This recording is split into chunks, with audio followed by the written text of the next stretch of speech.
When someone is being rude to you, your first instinct is usually to snap back, defend yourself, or match their energy. That is exactly what they expect, and it is also the reaction that gives them fuel to keep going.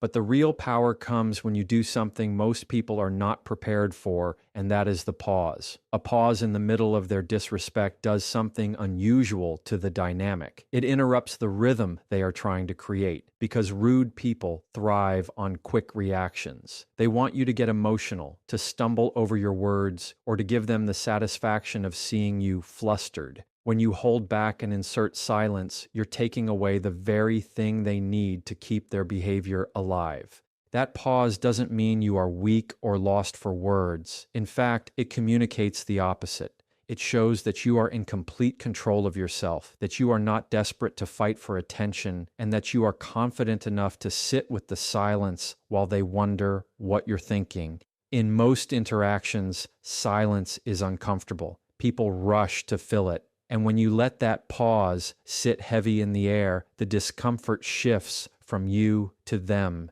They start to feel exposed, like their words didn't land the way they wanted, and suddenly they are the ones scrambling to justify themselves or backtrack. You have flipped the script without saying a single word. The reason this works so powerfully is because silence forces reflection.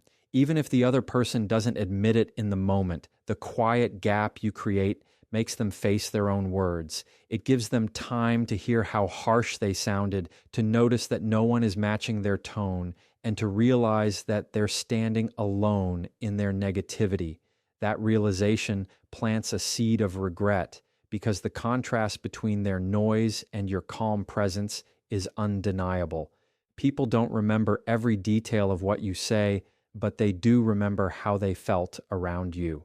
When someone feels awkward or unsettled after being rude, they carry that feeling long after the moment is over. Another important part of pausing is the timing. It's not about going silent after every sentence, but about picking the moment when their words are meant to sting the most. Instead of firing back, you hold eye contact, you breathe, and you wait. That small delay tells them you are processing, not panicking. It tells them their disrespect didn't penetrate you, and that message is louder than anything you could say in return. Think of it like putting up an invisible barrier between you and their negativity. The words may fly in your direction, but the pause absorbs them, leaving the other person to wrestle with the emptiness of their attack. Pausing also buys you clarity. When emotions run high, we often speak faster than we should, and that's when mistakes are made or words are regretted. By pausing, you give yourself time to decide if this interaction even deserves a response, and if so, what kind of response keeps you in control. It stops the cycle of reactive behavior and replaces it with intentional action. People notice that. They see that you don't get shaken easily, that you can stand steady even when someone is trying to knock you off balance. That steadiness creates respect, even if the other person doesn't want to admit it. The beauty of this technique is that it's so simple, yet so disarming. You don't need clever comebacks. You don't need to raise your voice, and you don't need to play the same game they are playing. The pause works because it is rare. Most people react instantly, and when you don't, you immediately set yourself apart. You make them wonder what's going through your head. You make them doubt their own approach.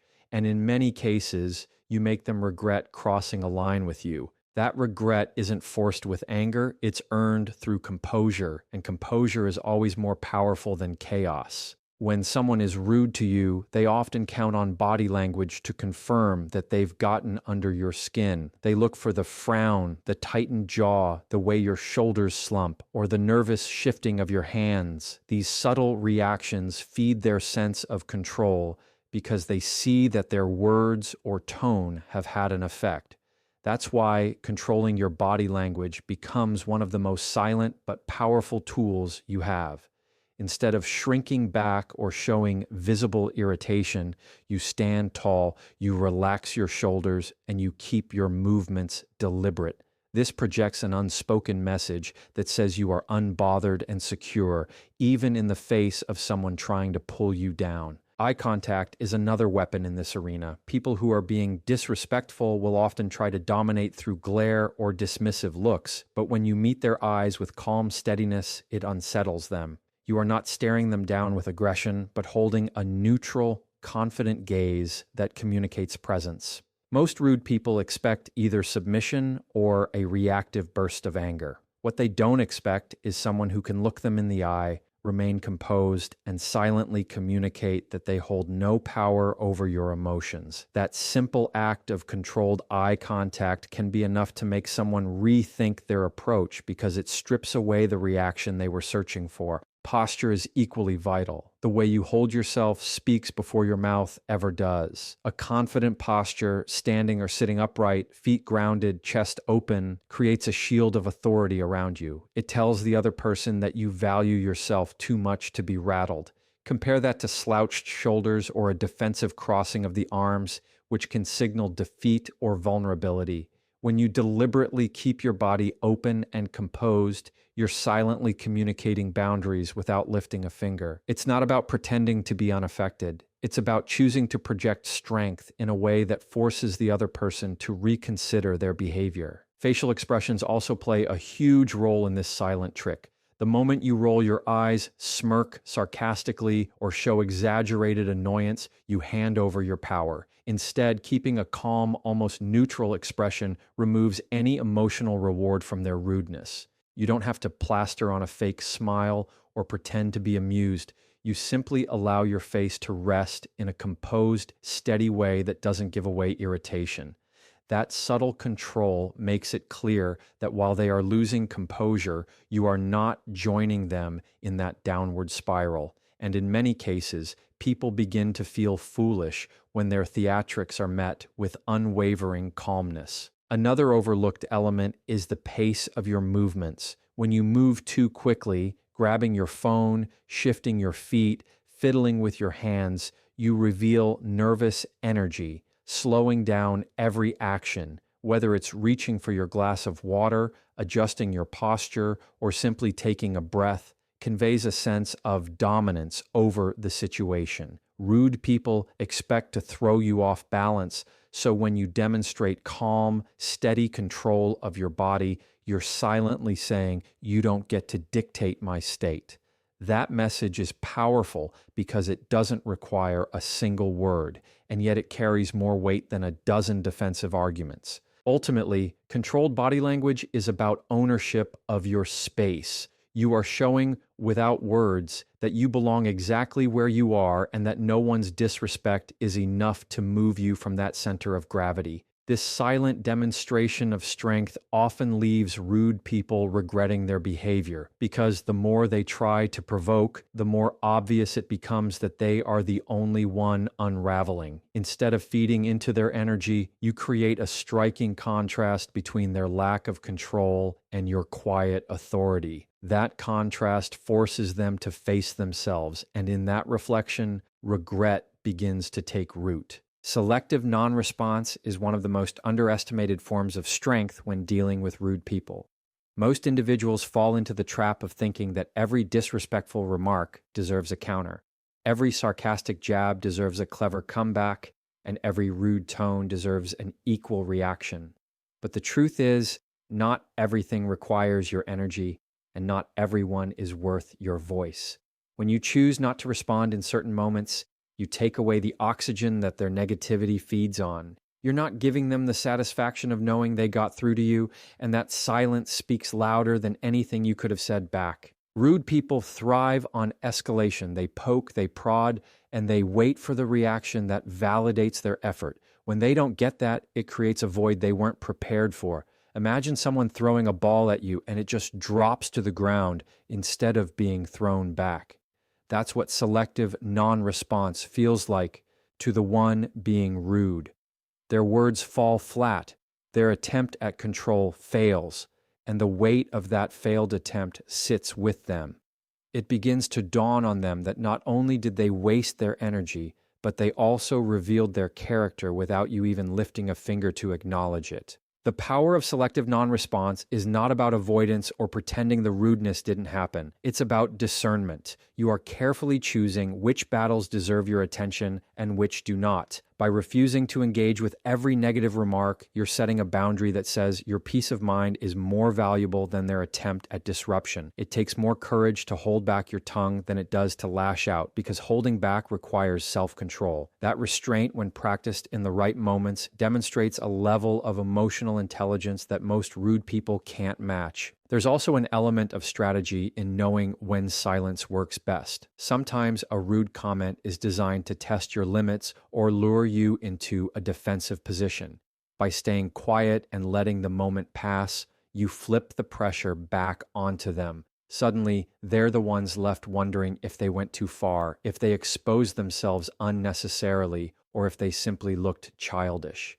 This silent reflection often leads them to regret, not because you shamed them publicly, but because you denied them the interaction they were hoping for. That private realization is often more powerful than any lecture you could have given. Selective non-response also protects your own emotional state. Every time you argue with a rude person, you pay an emotional tax. You drain your energy, you allow frustration to build, and you often walk away replaying the conversation in your head. But when you refuse to respond, you're essentially choosing peace over pettiness. That choice not only keeps you calm in the moment, but also strengthens your sense of control in future situations. You learn that your silence can be more impactful than your words, and that lesson reshapes the way you deal with disrespect going forward. In many ways, the beauty of selective non-response is that it leaves the rude person exposed. They've revealed their attitude, they've shown their lack of respect, and yet you remain untouched by it. The silence shines a light on their behavior because there's nothing else to distract from it. Without your reaction clouding the scene, their rudeness becomes the only thing people notice. That spotlight often forces them to realize how poorly they handled themselves.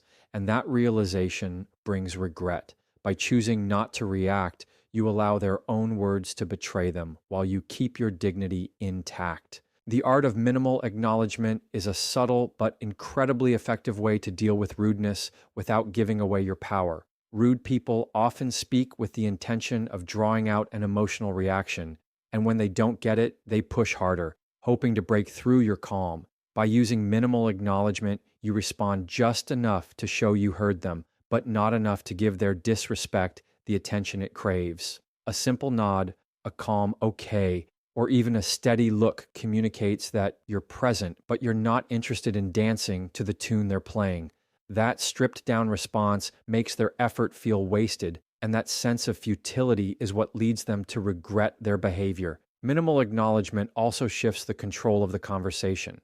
When you avoid giving long explanations, defensive rants, or emotionally loaded reactions, you keep the focus on the other person's words instead of your feelings. This can be uncomfortable for them because they realize their behavior is echoing in the air without being absorbed or deflected by you. The less you say, the more they hear themselves. And often, the silence around your short response forces them to reflect on whether their choice of words was necessary, justified, or simply unkind. That reflection does not come because you argued them into submission, but because you gave them nothing to grab onto. Another strength of minimal acknowledgement is that it reduces escalation. In heated moments, every extra word becomes fuel for a fire. Rude people thrive on back-and-forth exchanges because it keeps their energy alive. But when your contribution is brief, calm, and to the point, there is no fire to feed. The conversation fizzles out before it has the chance to spiral, and the other person is left holding their own negativity without you carrying any of it. In that quiet space, they often feel the weight of their behavior more heavily because they cannot transfer it onto you through conflict. The beauty of this technique lies in its simplicity. Anyone can do it, but it requires discipline to stay consistent. In the moment, it's tempting to explain yourself, to set the record straight, or to put someone in their place with sharp words. But minimal acknowledgement is about choosing a higher ground, one where your composure speaks louder than your defense. It shows that you value your peace over proving a point. and that self-respect is often felt more deeply by the rude person than any comeback you could have prepared. They realize, even if only subconsciously, that their disrespect couldn't shake your foundation. Minimal acknowledgement also keeps you in control of your energy. By saying less, you conserve your emotional bandwidth for things that actually matter. You're not draining yourself by engaging in endless debates with people who don't deserve your time. Instead, you're sending a quiet but powerful message. You can speak disrespect into the air, but I won't be the one to carry it forward. That choice allows you to walk away lighter, while the other person is left with the heaviness of their own attitude. That imbalance eventually makes them regret crossing a line with someone who refuses to stoop to their level. What makes this method particularly effective is how it leaves rude people without closure. They don't get the big reaction, they don't get the dramatic scene, and they don't get to feel victorious. All they're left with is a short acknowledgement that doesn't give them what they wanted. That lack of payoff lingers in their mind long after the conversation is over. They replay the moment, wishing they had gotten a rise out of you, but realizing they only exposed their own disrespect. And that realization, paired with the quiet dignity you maintained, is what turns their behavior into regret while you remain untouched. Walking away with authority is one of the strongest silent messages you can deliver to someone who is being rude. It is not just about physically leaving the situation, it is about how you carry yourself as you exit. Most people storm off angrily, slam doors, or make dramatic gestures, but that only gives the rude person a sense of victory because they see that they got under your skin. True power is in walking away calm, steady, and in control, as if their disrespect didn't even scratch the surface of your peace. That composure turns the tables because it leaves them standing in the weight of their own behavior while you move forward untouched. The authority in walking away comes from the decision itself. When you choose to end the interaction, you're making it clear that you are the one setting the boundary. You're showing that you won't stay in a space where your value isn't respected, and that choice is a reflection of self-worth. Instead of reacting or defending, you're demonstrating that you control what you give your time and energy to. That realization often hits the rude person hard because they see that their behavior cost them your presence, and presence is something that gains respect once it is no longer available. Walking away also robs the rude person of their audience. Disrespect often thrives on attention, and when you refuse to stay, you remove the very stage they wanted to perform on. Suddenly, their sharp words or cutting tone have nowhere to land. They are left alone with their negativity, with no one to validate it or engage with it. This emptiness can make them reflect in ways they wouldn't have if you stayed and argued. The silence of your absence is louder than any comeback because it forces them to face themselves without distraction. That self-awareness is often where regret begins to grow. Another layer of authority comes in how you physically walk away. It is not about rushing out or slamming things behind you, but moving with a calm, deliberate pace. Every step signals that you are in control, not fleeing or defeated, but leaving by choice. Your body language, your posture, and even the steadiness of your breathing all communicate a message without words. You are not worth my time. That message, delivered through action rather than speech, is far more cutting than anything you could have said. It leaves them questioning why they weren't important enough to hold your attention. Walking away also protects your emotional state in the long term. Arguments and confrontations often leave people drained, replaying what was said and thinking of what they should have said differently. By exiting the situation, you prevent yourself from getting caught in that loop. You save your energy for places where it's valued, and in doing so, you reinforce the belief that your peace is non-negotiable. That kind of self-respect is powerful, and rude people feel it. They may not admit it, but they recognize that your refusal to stay in their chaos is a form of strength they don't have themselves. In many cases, the rude person will regret their behavior after you leave, because your absence highlights the emptiness of their actions. They expected conflict, they expected to see you rattled, but instead they are left with silence and space. That silence forces them to sit with their own words, to notice how unnecessary they were, and to realize that their attitude cost them more than they gained. by walking away with authority, you didn't just protect yourself in the moment, you also planted the seed of reflection that may change how they act in the future. That is the kind of regret that comes not from being corrected, but from being shown through action that disrespect is not tolerated.